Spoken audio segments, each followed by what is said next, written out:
Hi Stitchy friends, I'm Erin. And I'm Rona, and together we are Tangled Threads and Things. And in today's video, we are going to show you how to read your cross stitch chart for counted cross stitch. So this chart is available on our website for free, so you can head there if you'd like to use this one, but we have many that you can use. So let's just dive right on in. Let's get to it. Okay. Oops. Okay, so we have a paper chart here, and we also have it on the iPad. You're going to do the same thing. I just thought we'd show you the different ways that you can access the charts. So first of all, what you need to do is you need to look at the chart, look at the information that's given. So here we have the design, and then here we have information of the size. So the size is given in stitches. That never changes. That is the size. It's always going to be 36 by 33 stitches. The size here is in inches and centimetres. That can change because it depends on which fabric count you're stitching on. So for 14 count fabric here, these are the sizes. So make sure that when you look at your chart, if it's a different chart, look at this so you know exactly what size of fabric you will need to cut. So once you've done that, you've cut your fabric. What you need to do then is to look at these here, these symbols here. Each symbol is a different symbol, and each symbol represents the colour of thread, and each thread has a number, so that you know which number is the different colour, you know which one you're stitching with. So What's DMC? DMC is the brand of thread. DMC is probably the most popular, the most easy to access. So a lot of charts, most charts tend to be in DMC. If you can't find DMC threads, if you've got, Anchor or Sullivan's or some other type of other brand of threads, there's often conversion charts. If you just Google DMC to whatever thread you're using, you can find a conversion chart so you can get the right colour. Often if you don't have the right colour, obviously the Rudolph's nose is always going to be red, so if you don't have the red that we've used, you can use your own red. It really, you don't have to specifically use these ones. These colours are the ones that the designer has suggested that you use. These are the ones that he or she thinks looks best. So gather all your threads, find each of these threads, take them out. Then look to see each symbol here is on the chart. So each symbol is one stitch. Each square here on the chart is like a block of your fabric over here. So where there's no symbols here, there'll be no stitches. Only these ones here with the symbols will have the stitch. So you'll also notice that there's arrows here. So what they're telling you is where the middle of the chart is.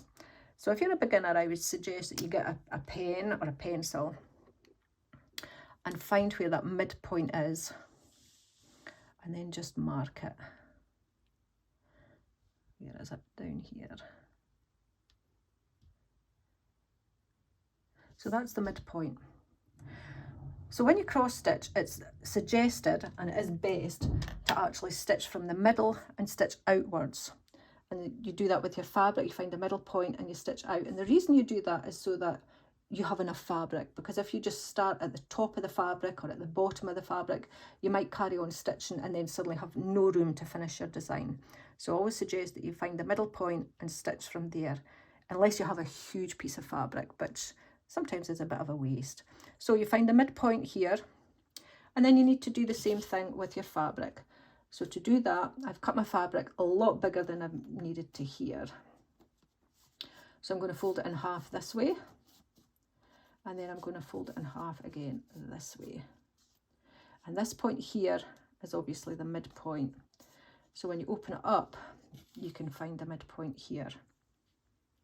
So what I tend to do is I grab a needle and I just put my needle through the midpoint like this so that I can see where that midpoint is.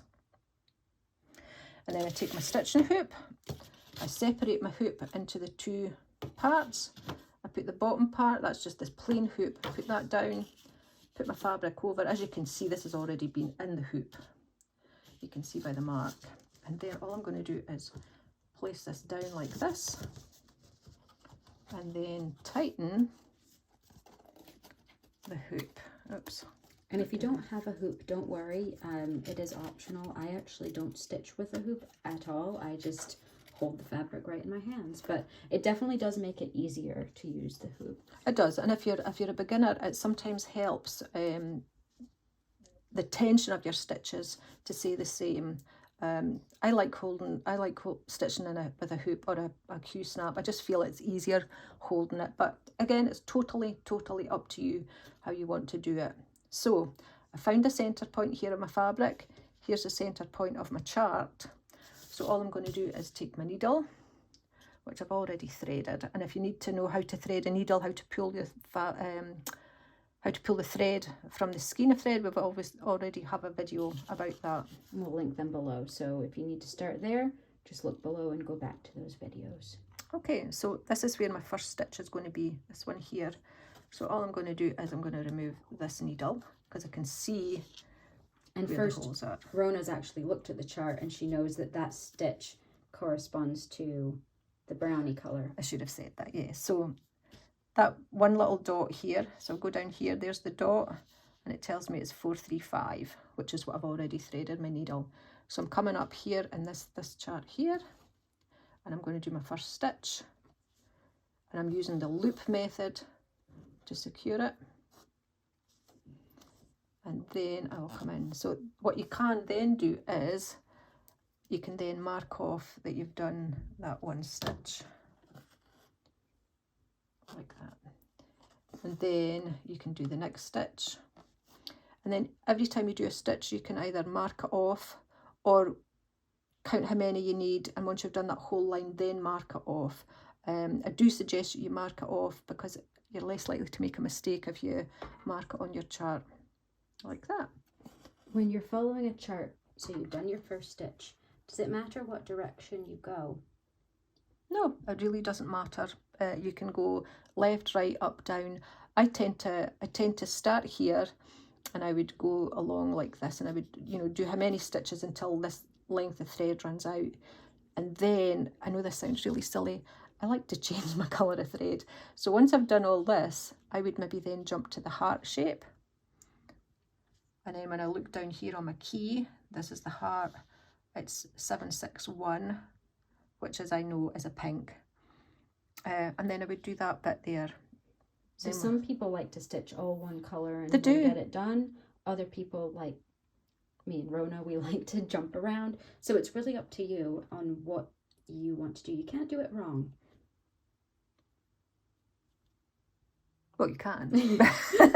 I mean, you can't pick your colours wrong. No. Well, that still doesn't sound right. No, but you know there's no right or wrong way in which direction you stitch or which order you stitch in. The only order is that you do all your stitching first, and then once all the cross stitching is completed, then you do the back stitch. You don't do the back stitch around the eye. So the back stitch is the line here, as you can see, that outlines the eye. That is a back stitch. And if you do that first, and then, say you were to stitch the eye, back stitch it, and then stitch the rest of the brown, the back stitch would kind of fall in between the spaces of the stitches, so you wouldn't see it. So you need to do all your cross stitch first, then your back stitch. So that's the only order that you've got to do your stitching in, but the sort of the direction or the which colours you use, there's no specific order for that. And you'll see the back stitches on your chart as well, so you know what colour to use. So you've got your key and then the back stitch key as well. So once again, head to our website and you'll find this chart and others that you can download, and you can either print them, or if you have some sort of device like this, you can stitch from your device, right from your screen, your computer, whatever works best for you. All right, we'll see you in our next video.